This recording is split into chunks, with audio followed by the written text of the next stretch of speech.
Doncs estem una setmana més a l'Estiu és Nostre parlant sobre qüestions relacionades amb l'habitatge. Hem parlat sobre contractes de lloguer, també hem parlat sobre zones tensionades, sobre límits d'aquests preus de lloguer i avui concretament parlarem sobre la borsa d'habitatge del Consell Comarcal de l'Alt Penedès. És per això que estem amb l'Assumpta Colomer, administrativa d'aquí del Consell Comarcal de l'Alt Penedès. Molt bon dia, Assumpta. Bon dia, Com va? Alba. Bé.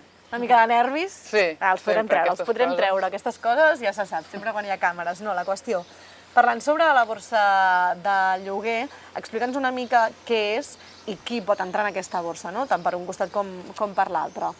Sí, és un servei que donem als propietaris que volen llogar un habitatge i llogaters que busquen, gent que busca un habitatge per anar de lloguer.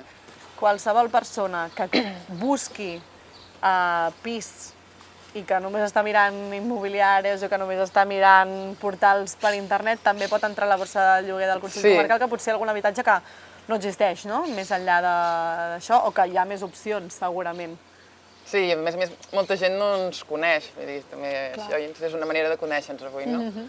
Llavors nosaltres donem un assessorament, no?, per als contractes, vull dir que qualsevol persona pot venir a assessorar-se i pel tema de la lau, si no saben... Tots els tràmits, no?, també. Sí, i la gestió, la gestió dels contractes i el seguiment, sí. Perfecte. Tot i així, aquesta borsa una mica des de quan existeix, des de quan més o menys està en funcionament i una mica també... Sí, vam començar l'any 2006 Déu-n'hi-do. com a borsa de jove, i era per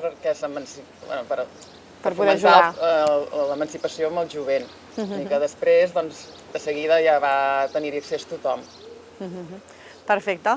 I justament en aquesta borsa d'habitatge en el qual tant propietaris com llogaters poden accedir-hi, ara mateix perquè ens puguem fer una idea quants contractes s'han signat o si ens pots donar alguna dada... Sí, l'any passat vam fer uns 45, normalment fem entre 40 i 50 contractes a l'any. Des que vam començar, n'hem fet uns 800. I ara tenim, així vigents, 200 contractes. O sigui, l'any passat van entrar uns quants nous, però clar, també n'hi havia vigents des d'abans, no diguéssim. Sí, es van renovant. I s'hi pot acollir tota la comarca o tot excepte alguns municipis? És a dir, pel que fa a la borsa, o entra tota la comarca de l'Alt Penedès? En principi és tota la comarca, menys Vilafranca i Sant Sadurní, perquè tenen la seva pròpia oficina d'habitatge. Perfecte.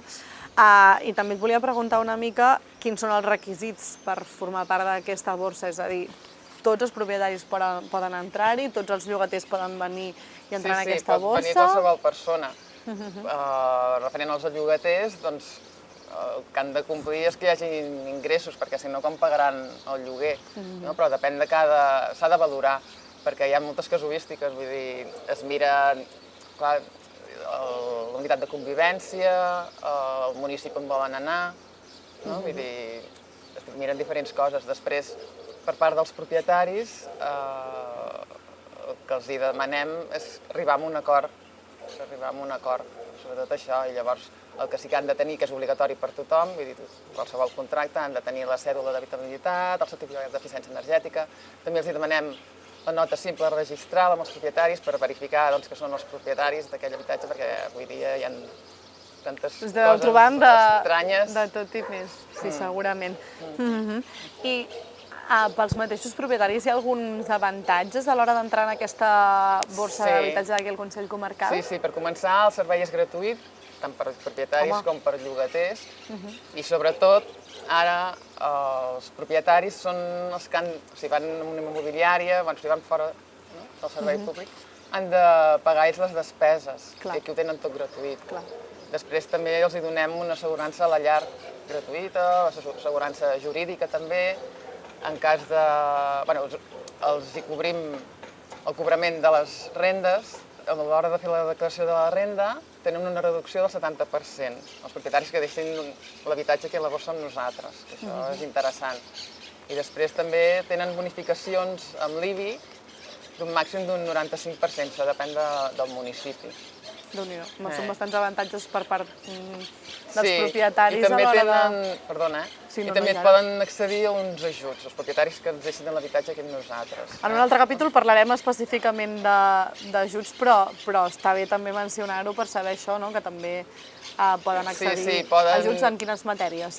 En millores a l'habitatge, també els hi pot entrar temes d'impostos, o la cèdula d'habitabilitat i el certificat d'eficiència energètica, i poden aconseguir fins a 2.250 euros a l'any amb aquests ajuts, que pot ser interessant. Déu-n'hi-do, a part de tots els avantatges que comentàvem ja al principi.